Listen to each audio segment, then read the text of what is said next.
So my mom was an elementary art teacher. She was my elementary art teacher, and my dad was my assistant principal of my high school. So I grew up every night having conversations around the dinner table about education. It's our favorite subject. And in second grade, I said I was going to go to UNC in Greeley because that's where my parents went and that's where they met. And then I went away from that a little bit and got distracted by, or I shouldn't say got distracted, but was into music and choir and performing arts and a little bit of that. And as soon as I got to college, I pursued my degree in education. So pretty much from the beginning. And then I found an interdisciplinary study emphasis, which allowed me to have arts and music and theater as part of my degree, and then teach elementary school. So it was perfect. So pretty much always have known that I wanted to be a teacher. And then I did my bachelor's and got a teaching job and have been teaching ever since. Well, and I think that's what makes classroom teaching so much fun, is that I love the arts and I love learning in different ways. So I'm also a dancer, and that's something that I do for fun on the side. And this year we did some surveys with my class about their styles of learning, and at least 75% of them learn by movement. And so having that background in other things just helps me reach more students and be able to design lessons in a different way. Plus, growing up with an artist mother and an administrator father, that really helped because my mom is so creative and amazing, and she's my random abstract and she's my crazy outfits, and my dad gives me such a big perspective that helps me think less about just my world and more about the big picture of things. So all of that added together, I think, gives some nice balance to my career. I love school, and that's what it turned into for me, is that school's my happy place. I spent hours there as a kid, I spent hours there as a young adult. Being here now just feels, it's like being home, you know, because this is what we did, this is what we talked about, this is what we love. It's still, my family comes and helps all the time, my parents come and volunteer, and actually it goes back even farther. My great-grandmother was superintendent of schools in a small district on the western slope. So it's very fun to talk to my entire brown side of the family, because it's what we love.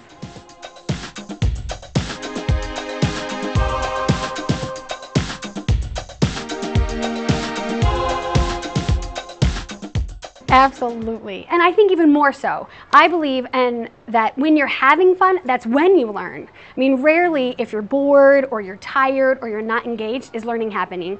I tell my students all the time, I saw a clip one time in a movement class, and it showed a classroom sitting at their desks with a very dim light bulb, and the light bulb was just not shining. And then it showed them outside with this little floating light bulb, and outside in the playground, their light bulbs are bright and shining, and my goal is that their light bulbs shine bright every day in here. So that's why we have the ball seats and the guinea pigs and the get up, sit down, get up, you know, stand up, sit down, stand up, sit down. And I love them, and we want to have fun, and learning is fun. So when it feels like that, I think it totally works out. And so often I think we think if we need to sit down and be serious, you'll get farther.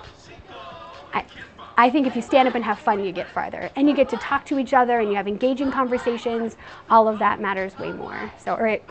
I think it is more enjoyable, it sets lifelong habits, and they love it. And I think loving coming to school matters way more than anything else. Families come in and they go, oh, this is great, because they know their kids. And so they know that their kids are going to enjoy this and benefit from this way more than what they experienced as children. So I actually haven't ever had anybody who wished it was different. They all are so thankful that we have a trampoline and that we, you know, do things a little bit. We have walking classroom and we're outside moving, and they think that's awesome, which I think really tells you about kids and where we're at today, is our parents know that our kids need something different than maybe what they had when they were little.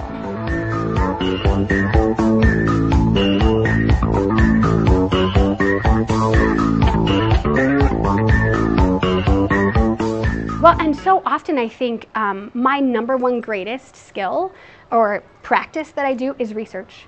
I read articles, I follow different sources. Like even last year I felt like I got a little stuck in doing some things the way I needed to, but feeling like they weren't working. And then I went to the International Technology of at an international technology conference in Denver this summer, and it was great because most of what everyone presented was an idea that solved a problem. And it just reminded me that our greatest work is having a problem we have in school or a challenge or feeling like something's ineffective and solving that in the most creative way that we can. So for me, that means first you research, then you try an idea, you make a hypothesis. I feel like I am a scientist most days, and you go, oh, I've got this behavior I'm working on, well, let's try this. And it's, you know, some trial and error, most intervention, doing some data with it, and then seeing how it works and adopting what went well.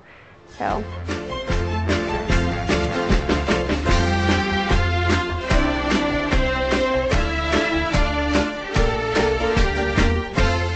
Well, I went ahead and got my master's in educational leadership, so I have that and my type D, and it was fun. It was beneficial to get, and I chose it at the time before I had children because I wanted to have options and have choices for later. And then I actually worked in gifted ed for 8 years and was a GT coach, and that was wonderful, and I loved that. And by the end of the 8 years, I was ready. I was at 3 schools at one point, and I just really missed working one-on-one more directly with students. And so now I've been back in the classroom. This is my, I think, 4th year back. So as I look to the future, I don't know, we'll have to see. I mean, I really enjoy working with the kids the most. So will I pursue a principalship at some point? Maybe, but not for a while, because the impact of my daily life fills me, and getting to really touch students and have my class that I get to watch and grow and love and teach, and we, you know, so much happens in a year, and I love that piece.